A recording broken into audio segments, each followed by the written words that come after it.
James, obviously, again, thank you for sitting down with me.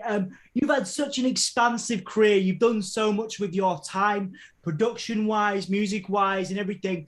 One of the things I wanted to ask you is because I work with a lot of young people during my sort of day job, and they say, I'm never going to be like James Michael, stuff like that. I'm never going to succeed to the level that, say, someone like yourself has succeeded. And they've got a difficult relationship with the word success. So I wanted to ask you, what does success mean to you as an artist, but as a person as well? Well, that's a great question. I think that it's changed for me over the years. When I was young and just wanting, had starry eyes and wanted to have a career not only as an artist, but as a producer, success meant all of the things that you would imagine, the big house, the fancy cars, the money, the piles of money and fans and notoriety and all of that stuff. That's really what success meant to me back then.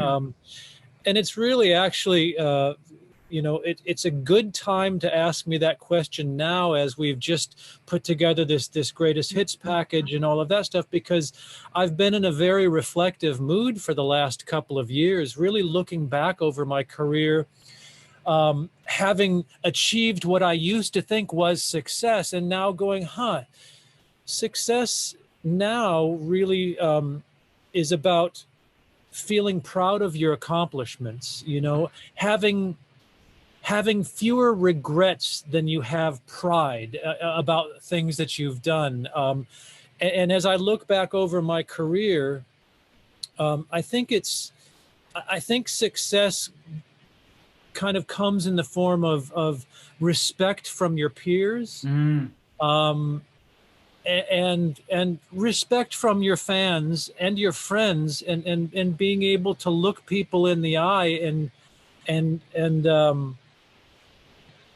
just be proud of how you have conducted yourself over the years. Be proud of the relationships that you've built, be proud of the friendships that you've formed over the years, and keep the regrets and the things that you're kind of ashamed of to as small as you can.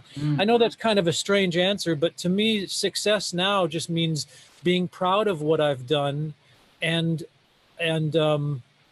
being able to enjoy it now that I have a little bit more time on my hands. When you're in the throes of it, I mean, really, for the last decade, it's been so chaotic. I've just gone from one project to another project to another project, and tried to fit in this career with Sixx Am. And it's very easy to lose sight of your successes. It's very easy to forget about things that you've done, forget about accomplishments that you've had. And so now success just means being able to kind of take inventory of all of that stuff, look back on it, be proud of it, and have as few regrets as possible.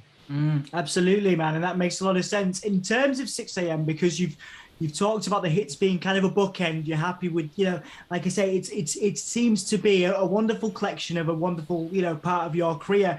How do you look back on Sixx Am versus the other things you've done? Again, all the production stuff. What does Sixx Am mean to you now that the hits are out and now that it's kind of bookended? What does the project as a whole mean to you?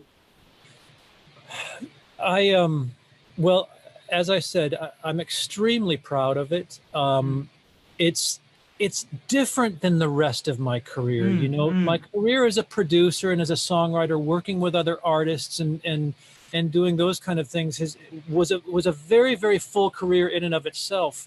With Sixx Am, it became extremely personal. It was not only Nikki's journey, not only DJ's journey, but it was my journey, and we shared things about our lives in all of our music, and exposed things about ourselves. Some things that I look back on and I'm like, ooh, boy, I wish I wouldn't have quite shared so much about that, and then other things where I'm like, wow, I'm so glad we did that, and I can even break it down into albums. I love all of the Sixx Am albums, but for me personally, we reached a real pinnacle right around the modern vintage time, which is interesting because modern vintage is probably the most unlike the rest of our albums. You know, it's a very unusual album where we really explored some things that that we just didn't really dare to explore on other albums that we made. So Sixx AM to me just represents that childhood dream that I had. I mean, growing up wanting to be a rock star, and then building a really beautiful career before any of that happened. And do you know that Sixx AM didn't break until I was 40 years old? So I had success as a songwriter and as a producer prior to that, but I didn't have my first hit as an artist until I was 40 years old. And that in and of itself is something that I'm quite proud of. And I hope that, going back to talking about the young kids that you work with and stuff, I hope that that can serve as some type of an inspiration to them, that you know, it can take a long, long time, but if you stick with it and you believe in what you're doing and you try to do good and you treat people well, you really can achieve things that seem impossible otherwise. So Sixx AM represents that to me. Sixx AM represents the dream come true. Brilliant, man. And what a wonderful message as well. Again, we don't often hear about stories like that.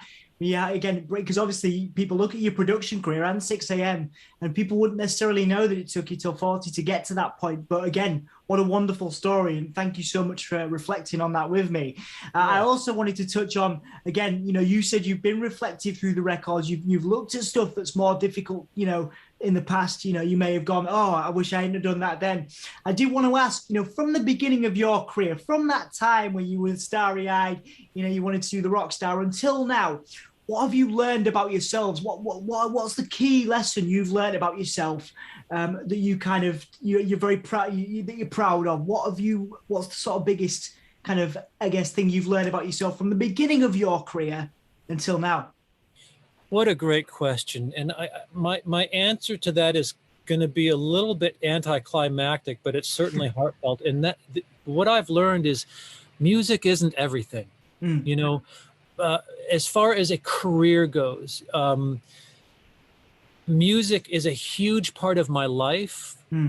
But what I learned just in these last few years was how important family is, and how important friendships are, and how important relationships are, because music, just like with everything else, it's going to be hot for a while, but at some point it's going to go away. You know, at some point the music business is going to just say, we've had enough of James Michael, and that's okay. And to understand that is important. You know, so don't attach all of your sense of self-worth on your career accomplishments, whether it's music for me, or whether you're a lawyer, or whether you're a dentist, whatever it is. Don't attach so much to it that without it you feel empty. So that would be something that that would be probably the biggest thing that I've learned, is that while music has been the biggest gift to me, it has given me experiences that I only dreamed of up until my career happened. But at the end of the day, it does all end, and you still have to make sense of everything else in your life. So what I've been doing is making sense of everything else in my life, and quite honestly, I'm happier than I've ever been. Absolutely, man. That's really good to hear. I'm aware we've only got a few minutes left, but I do want to ask you about, you know, because one of the things I also get asked is, you know, some people have real difficulty getting out of bed in the morning. They struggle with motivation. What outside of music inspires you? What gets you out of bed, whether it's family members or your friends or your dog? What is it that motivates you on those days? Because I'm sure you have them, days where you struggle.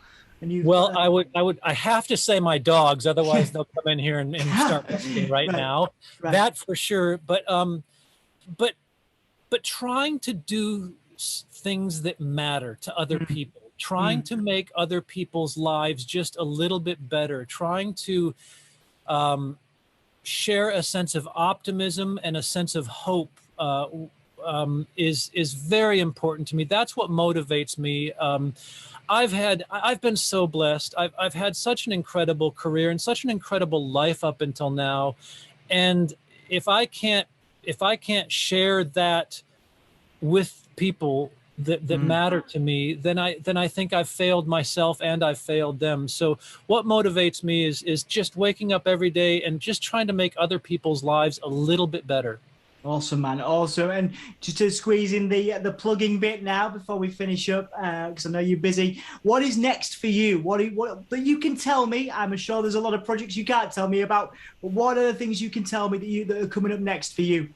Well, this is going to be another anticlimactic answer, but Okay. I'm basically, I'm teeter-tottering on the edge of retirement right now. Oh, For the fantastic. very reason that I Awesome. explained a little bit ago. It's become so important to me to fill out the other parts of my life.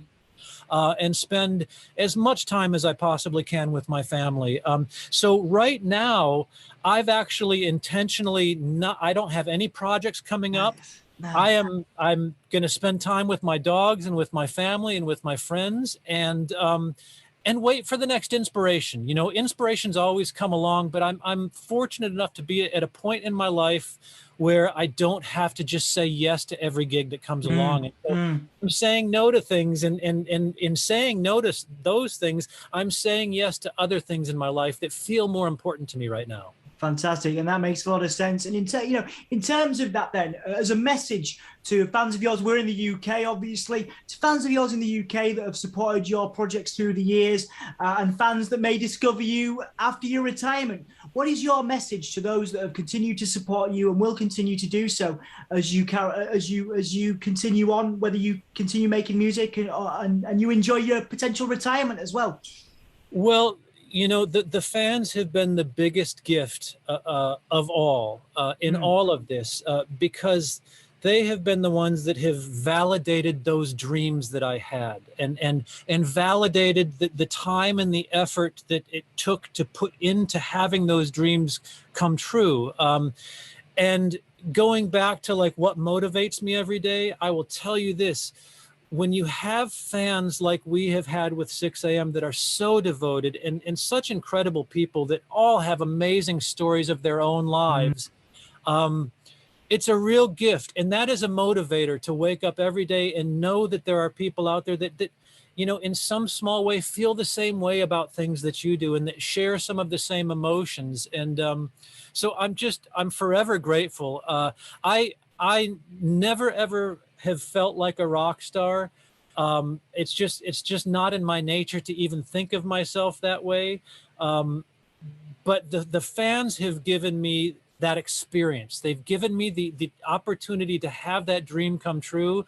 And it is amazing. It's one of the most amazing things to stand out on a stage and have thousands of people singing a song back to you that you wrote right here in this room. It's impossible to describe how amazing it is of a feeling. And those feelings have been given to me by the fans. So I'm forever grateful, forever grateful. Fantastic. Well, your enthusiasm has been infectious. You've inspired me to get to do a little bit more with the rest of my day. So thank you so much for your time. Really appreciate it. And I look forward to catching you down the road. Good luck with whatever you decide to do next, mate. I'm so buzzed for you. I'm really, really pleased for you. It was a real pleasure talking with you. Thank you so much. My absolute pleasure. Thank you so much, mate. I'll see you again. All right. Take care. Take care. Take care. Bye-bye.